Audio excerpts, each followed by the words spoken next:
Eu lembro que, logo que nós casamos, passou um tempo, o Eibe já tinha sido pastor muitos anos na Igreja da Paz, lá em Santarém, mas ele não era financiado. Então, nós recebíamos ofertas vindas de fora. E o Lucas, o irmão dele, que era o nosso líder, ele falou, olha, Eibe, eu acho que seria bom você fazer algumas visitas nas igrejas dos Estados Unidos. Eu acho que seria bom você levantar mantenedores. E bem naquela época, um senhor lá nos Estados Unidos, ele nos ligou, entrou em contato conosco, era um líder muito alto da denominação, e falou assim, olha, eu queria que vocês viessem para os Estados Unidos, a Andréia e você, e eu queria pagar toda a conta, pagar suas passagens, pagar todas as passagens para as igrejas que vocês vão visitar, para que vocês levantem mantenedores. Gente, eu fiquei tão animada. Eu disse, nossa, que bênção, olha como é de Deus, olha só, Deus abrindo as portas. Aí o Eibe foi orar. E Deus falou, não é agora o momento. Ai, gente, aquele momento para mim, Deus estava me escondendo. Eu pensei, Senhor, parece que é um momento tão ideal, parece que é o momento certo, o momento chave. E o Senhor vai nos esconder. Eu posso imaginar o que Elias passou.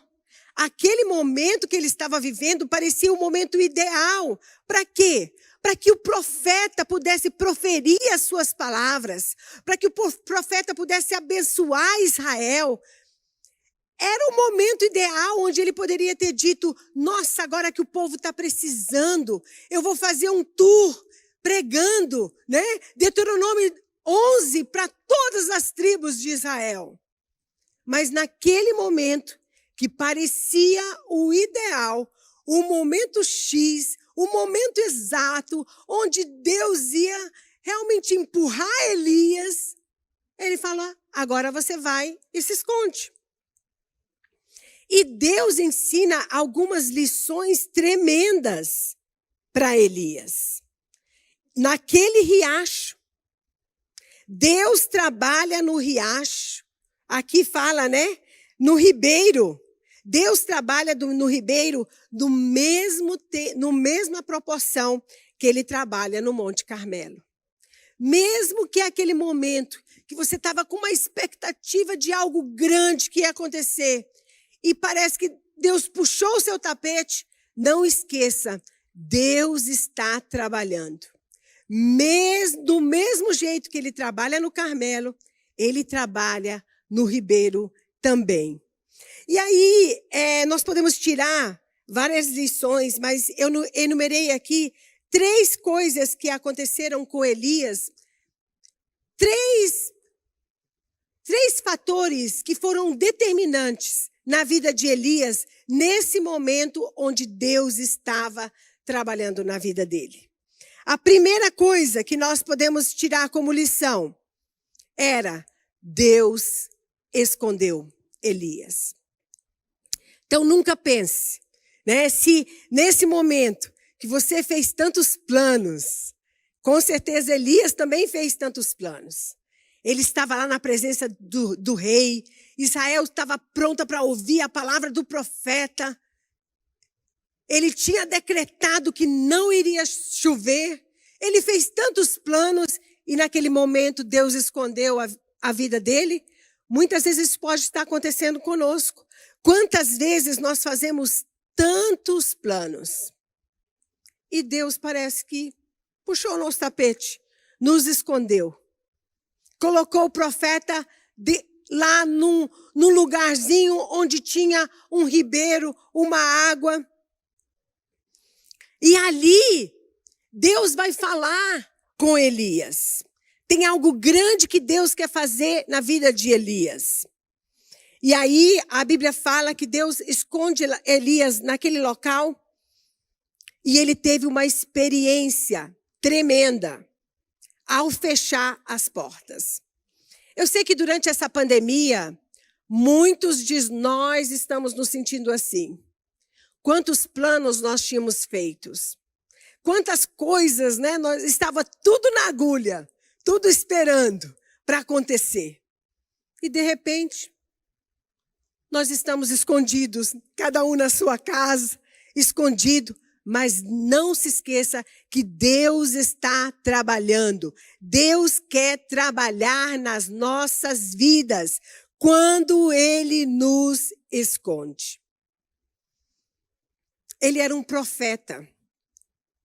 E naquele momento, o povo precisava de ouvir a voz de Deus. E aí Deus fala para ele, você vai ficar escondido, e um profeta que era para ser usado por Deus para falar com as multidões, Elias fica lá naquele lugarzinho por 3 anos. A gente pensa que a pandemia, né? 150 dias, 120 dias é bastante coisa. Mas você imagina que aquele profeta, que Deus usava a boca dele para abençoar as pessoas, ficou ali naquele local 3 dias. E ele só tinha 2 espectadores, que era a viúva e o filho da viúva. Só os 2 ali, para ouvir aquele grande profeta que tinha acabado de fazer algo tão grande. E Deus colocou aquele homem lá. Você já passou por isso? Quantas vezes Deus nos escondeu? Quantas vezes Deus nos leva para lugares para falar ao nosso coração? E a gente pensa, o que está acontecendo? Mas Deus está trabalhando. Aqui em São Paulo também, né? Nós planejamos tanto a inauguração da nossa igreja. A inauguração vai acontecer. Mas estava tudo planejado e, de repente, com a pandemia, com tudo que aconteceu, não vai acontecer nesse momento. E parece que a gente fala, Deus, puxa vida, parece que era um momento ideal. E aí o Senhor puxou meu tapete. Quantas pessoas passam a vida toda juntando um dinheiro. E aí, por ocasião de alguma coisa, ela teve que usar tudo aquilo que ela estava planejando. Deus parece que está puxando o tapete daquela pessoa. Tem pessoas que planejaram muitas coisas e por uma fatalidade, uma enfermidade de alguém, parece que elas ficaram ali naquela caverna. Você acha que tudo isso surpreende Deus? Não.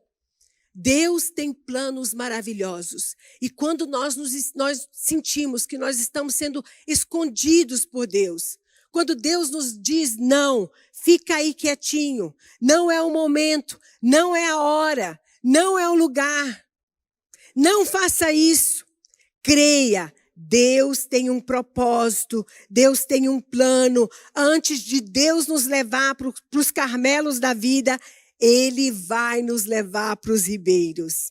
Ele vai nos deixar ali, escondidinho. E nós vemos isso através da palavra de Deus. Grandes homens de Deus que nós admiramos tanto. O José foi escondido, né? Ele ficou ali na prisão, antes de ir para a casa de Faraó. Parecia, Deus tinha um plano maravilhoso para José, parecia que tudo ia dar certo. De repente, José vai e fica na prisão, antes de ir para a casa de Faraó. Quando nós pensamos acerca de Moisés, Moisés ficou no deserto 1/3 da sua vida, antes que ele liderasse o povo para sair do Egito. Davi, né? Ele ficou indo de caverna em caverna, fugindo de Saul, antes que Deus levasse ele para o palácio. O Paulo, a Bíblia fala que após ele converter, o grande apóstolo Paulo ficou 3 anos num lugar lá. Parece que Deus tinha puxado o tapete dele antes dele sair e pregar o evangelho. E Deus escondeu Elias antes de dar o Carmelo. Então não se assuste, gente. Se as coisas não estão indo da maneira que você planejou, não se assuste. Se Deus, no momento que você pensou, vai ser agora, Deus fala, não. Não é agora. Você vai ficar escondidinho aí. Deus tem planos gloriosos. Então, uma coisa que nós aprendemos com essa passagem. A primeira coisa, Deus muitas vezes nos esconde. Aqueles planos maravilhosos não acontecem muitas vezes da maneira que nós planejamos. A segunda coisa que Deus trabalha na vida de Elias aqui nesse capítulo é que Deus o guia. Mesmo escondido, Deus estava guiando Elias. É interessante nós vermos, se nós prosseguirmos no texto, Deus começa a dar algumas direções para Elias. Primeiro ele fala que Elias devia ir para o ribeiro e ficar lá, naquele local, e lá ele ficou por 3 anos. Aí Elias foi e fez segundo a palavra do Senhor, em versículo 5 diz. Retirou-se e ficou morando junto ao ribeiro, nas mediações do Jordão. Aí Elias ia obedecendo. Tudo que Deus falava, Elias fazia. E é justamente assim que Deus opera nas nossas vidas. Deus revela passo a passo. Quantas vezes a gente quer que Deus revele todas as coisas? Ai, pastor, eu gostaria de saber tudo o que é para me fazer. Mas Deus muitas vezes não trabalha assim. Ele vai revelando paulatinamente. Ele vai revelando a cada passo que nós vamos dando. Aí ele vai trazendo luz para o outro passo. Foi da mesma maneira com Elias. Ele ia revelando paulatinamente a sua vontade. Mas como que ele ia revelando a sua vontade? À medida que Elias ia obedecendo. Deus falava algo para Elias, ele fazia, Deus revelava a próxima coisa que era para ele fazer. Quando Elias foi lá com Reacabe e falou que não iria chover, eu tenho certeza que Elias não sabia qual era o próximo passo. Eu tenho certeza que Elias não sabia que depois dele falar que não ia chover, Deus ia falar para ele ficar escondido lá naquele ribeiro. Mas ele foi o quê? Obediente. Você tem andado em obediência naquilo que o Senhor já falou para você fazer? É incrível a gente ver isso aqui. Deus fala algo no versículo 1, Elias obedece. Aí no versículo 5, Elias foi e fez segundo a palavra do Senhor. Aí no versículo 8, Deus fala algo, né? Então a palavra do Senhor veio a Elias dizendo, levanta-te e vá. Elias foi, obedeceu. Assim que Deus quer trabalhar nas nossas vidas. É passo a passo. Gente, uma coisa que nós temos que lembrar, que muitas vezes Deus não revela o próximo passo. Às vezes é porque nós não terminamos aquilo que Deus propôs a gente para fazer, que nós não fomos fiéis, ou porque não é o momento ainda de Deus revelar o próximo passo para a sua vida. Não se desespere, obedeça fielmente aquilo que Deus tem revelado para você. Se Deus te revelou para você fazer algo, então vá adiante naquilo que Deus te mostrou, confiando que Deus vai revelar os próximos passos.